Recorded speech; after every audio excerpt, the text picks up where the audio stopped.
கோளும் ஒன்றாய் காண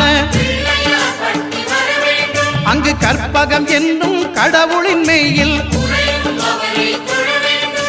சூரியன் முதலாய் 9 கிரகமும் பலவித குணங்களை கொண்டிருக்கும் எங்கள் கற்பக தருவில் அவை வரும்போது ஒன்றாய் சேர்ந்து பலனளிக்கும்.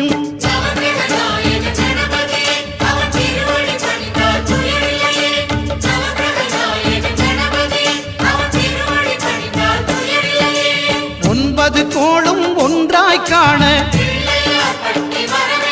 அங்கு கற்பகம் என்னும் கடவுளின் மெய்யில்